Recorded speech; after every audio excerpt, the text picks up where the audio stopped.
Well, this is Austin Gardner welcoming you to the World Evangelism Podcast. I want to bring another discussion to you about mentoring, and I'm very excited to have this opportunity to do just exactly that. As we get started, I have shown you this before, the Are You Called booklet, and it's now been updated to 60 pages or so. 50 something pages of material and a checklist that can help you as you decide how far you lack, what all you need to do from where you're sitting to be ready to go in the ministry that God's called you to. I'd also like to show you, if my wife will hand me a copy of the book, I'd like to show you a copy of the marriage book. It's available also, and I'd like to invite you to get a hold of it. So the Are You Called book, and then this is just out. Let me see if I can get it where it looks good on the screen. But it is The Ultimate Guide to Building a Healthy and Fulfilling Marriage. Strategies for forgiveness, and grace. I didn't quite get that in the right order. But there it is. I'd like to invite you to get a copy of that book. They're both available to you on Amazon. Just look up W. Austin Gardner as the author, and you'll find those two books. I'd like to talk to you a little bit about some successes when you're a mentor, and then I'd like to talk to you about some failures and just kind of go over some of that with you briefly today.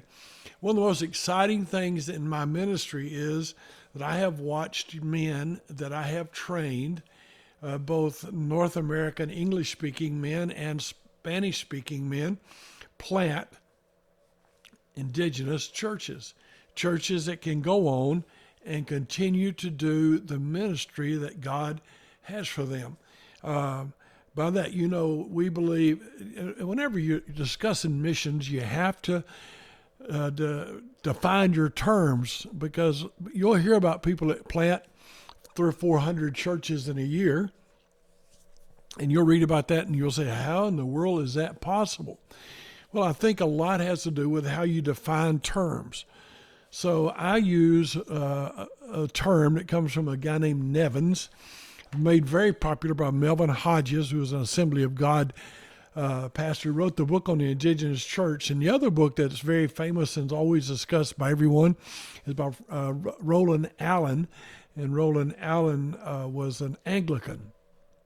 But the book has a great message in it. John Nevins wrote it, I think, the first time. And you talk about the indigenous church, it's self-supporting, self-propagating, and self-governing. So it's a church that can make its own decisions, pay its own bills, and can reproduce itself. And that's not necessarily a biblical term, but it is a term that you'll have to decide as you build and plant churches, and as you train men, you'll have to decide, what does a term mean? Because if you don't define your terms, then it's a very vague conversation. So I've seen men start churches that are doing all three of those things, and I'm excited about that. I've seen the people that I've had a privilege of training become strong and capable leaders. I've seen them reach the point where they were able to train others to do the same ministry that they were doing. I've watched the different missionaries in all different parts of the world learn to adapt the truths to the context, to the place where they're living. That's one of the most exciting things you could ever see in planning a church, because missionaries have to learn the Bible, and they have to learn a language, they have to learn a culture, and then they got to learn how to bridge that gap from one to the other, so that the people in the area that are listening to the message would understand all that's going on there. So that's exciting to watch them take the gospel message of Jesus Christ and apply it in a way that works in different people's lives. So what's really exciting is I was able to train Peruvian men, especially, that were able to start churches that have been funded by believers and that are doing their job. And those men have now gone in other places as missionaries. We have watched churches multiply rapidly as we train people who train people who train people. And so it begins to spread and carry on. it gets to a point where, the people you train, they're making decisions. I was in a pastor's meeting in Peru one time in the city of Arequipa, and I was offering a meal to all the pastors. And you had to be a pastor in our team to be able to come to that meeting. And so I'm walking around. The room is full. There are probably 30 or 40, 50 tables full, 5 or 6 people, everyone. It's just everybody's eating. We're having a good time. And I'm going from table to table shaking hands. And I get to this one table, and I can see further down, there's a couple of people I don't know. And so I'm like, well, what are they doing here? They've kind of horned their way in because this is for pastors on our team. And when I get to the table, a pastor I know says, hey, I invited them because, they're out of my church. And we started a church with them.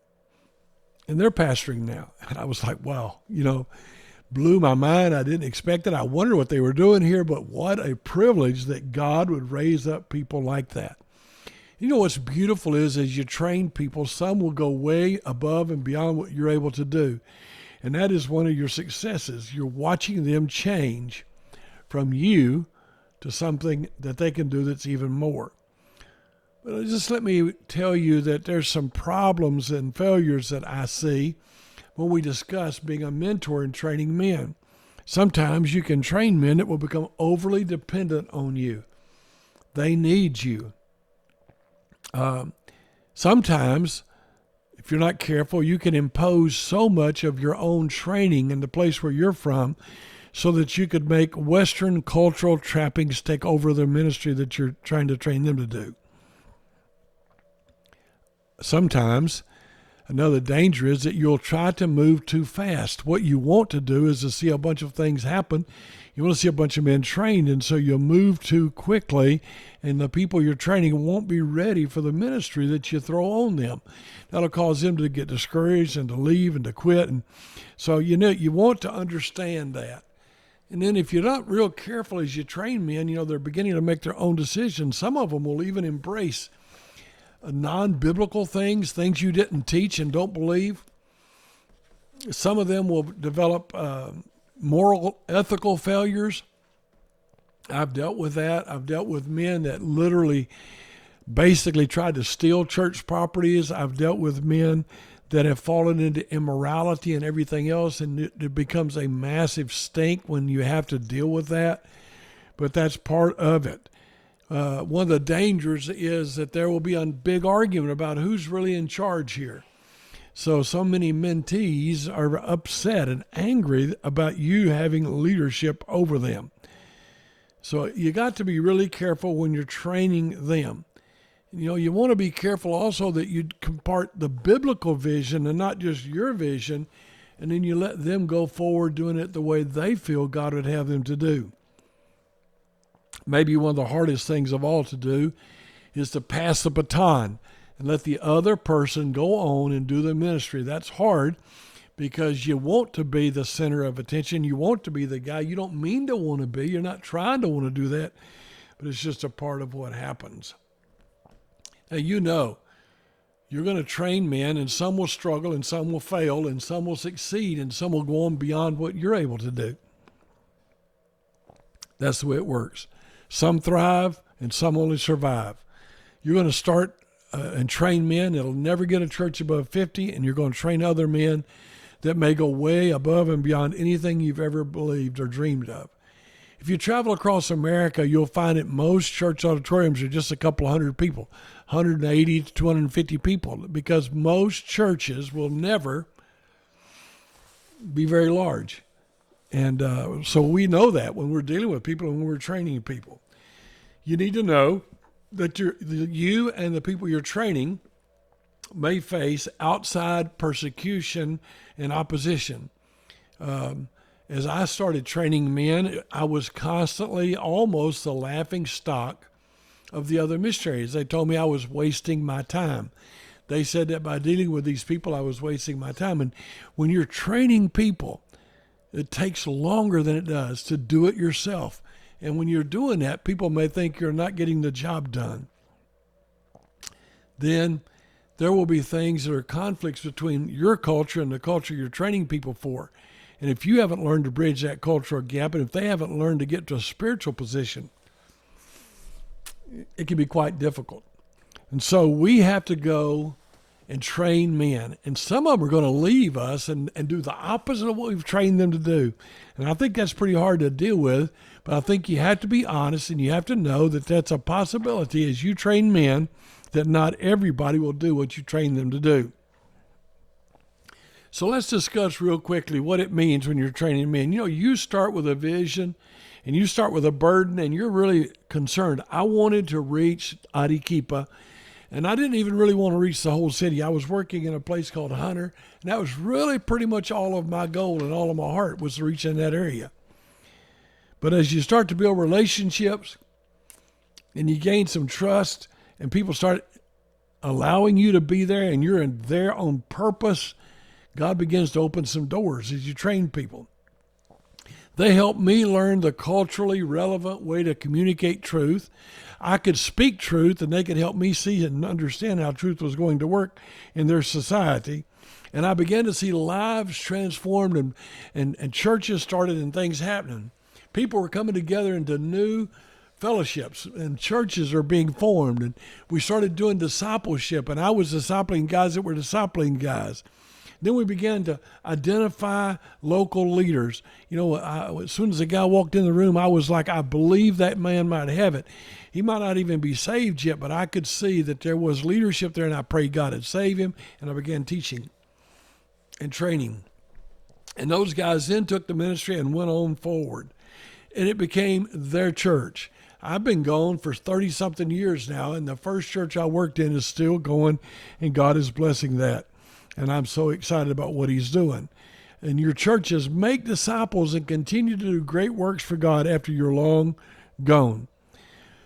But you need to know that as your churches grow and as people start coming along, you will stir up more, shall we just say, unrest and opposition and people not being comfortable with what you're doing. It's one thing when you got a little small church on the corner of nowhere, and it's another thing when your church really starts influencing your community. And people are threatened. They're threatened by your church. They're threatened by what you teach. So people mock you and persecute you, and they try to make attempts to stop you. We hadn't been going long, and the people in our neighborhood began to say that people were dying around the church because I was there and because of what I was teaching. Another time, a religious leader stated to the community that I was selling organs and got all the parents to not let their children go to our church. You'd be amazed at what ends up happening when you start doing some of the work that God's called you to do. And it's going to call for your courage and your faith and your perseverance to stand and not quit when things are going wrong. Over in Morocco, people have been arrested and put in jail. In China, people have been taken by the police and actually physically beaten a little bit for what they were doing wrong. And so as the church grows and the effect moves on, God will raise up people. But you need to know that when you're in the world-changing business, it can really have an effect on you and everyone you're training. And so it's exciting to be involved in training people and equipping them to do the job. That's exciting, and the church begins to come alive, and people begin to step forward, and you can't beat what you're seeing God do. What a wonderful time. But that can lead to backlash. You may end up having to deal with false accusations and slander, attempts to discredit your work. You need to understand that we are in the middle of bringing light to a dark world. And our fight is not with flesh and blood, not with other humans. Though other humans will be the tools used by the devil, you and I need to understand that it's not the human beings that are even saying the words and doing the things. It's the devil. And we don't really teach much or believe much maybe today about Satan indwelling people. But I'll tell you that people you train may spread lies and slander about you. And in a day and time when social media makes it easy to cancel a person, that happened to me back in the early days of the ministry, but there was no way to spread it. Today, it just takes some guys going online and getting an online presence and being willing to be ruthless, and they can take you out. I just want you to know that when you fight hell, hell fights back. I want you to know that when you start seeing lives change and you start mentoring a lot of people, it's not people that are fighting you, but it's the devil fighting you, and you need to be ready for that. And as you train people, if you're not doing it the way it's always been done, that leads to some issues, and that leads to some problems. Because when people start seeing something new, it makes them very uncomfortable. So you have to stay faithful to the truth. You have to continue forward with wisdom and grace and love to help the gospel of Jesus Christ go forward. You can't stop the work of God. No matter what they do, no matter what happens to you, the Lord Jesus will keep the things going forward for his honor and his glory. I have loved being involved in mentoring. I will say that it is the most risky thing you'll ever do. It is, because what will end up happening is people will attack you. Other missionaries may mock you. Other pastors may mock you. You know, whenever you're more successful than the other guy, you may be considered worldly by some. So whatever's going on. And even your mentees may attack you. You need to understand that they may question your qualifications. They may question your experience and your expertise. They may come at you because they want to be involved, and they get to know you. When you're a mentor, you become transparent and vulnerable, and you open yourself up, and they know you.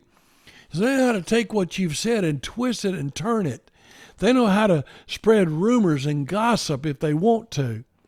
I've often said, if a man is not strong enough to help you, hurt you, if a man is not strong enough to hurt you, he's not strong enough to help you. So that's the problem. As you do the work of God, you're training people that are strong enough to do you damage. But that's what you've got to do. That's a decision you make. Sometimes they don't like the authority you have, and they want to undermine your position. They want to be sure and pull themselves up by putting you down. They'll ignore the training and the advice that you've given them and whatever you've taught them. They may mock you and belittle you in front of other people. They may do it online. You know, you got keyboard warriors that are just online, and no matter what happens in their life and no matter what happens in their ministry, no matter if they get a divorce or if they turn on God or anything else, they don't mind using that, and you want to be careful to stay the course and do what's right. They may form cliques and alliances against you. They may manipulate information. They may withhold important details. They may do everything they can to set you up for a failure. Many mentees will want to blame you for their failures. They want to blame you for their setbacks. They don't want to accept personal responsibility. But that can't be what stops you from doing what God's called you to do. There may be others that will use negative influence. You know, if you ever make the wrong person mad, there's no telling what might end up happening, but you've got to make up your mind. That's not my concern. I will do the right thing. I will do the right thing. Sometimes they publicly criticize you. They seek to embarrass you. They set you up for failure. They make unreasonable demands. They retaliate against you because they feel like you hurt them, and so they're going to hurt you. They sabotage the network, the projects, the relationships, the work you're doing. They may easily go about doing that.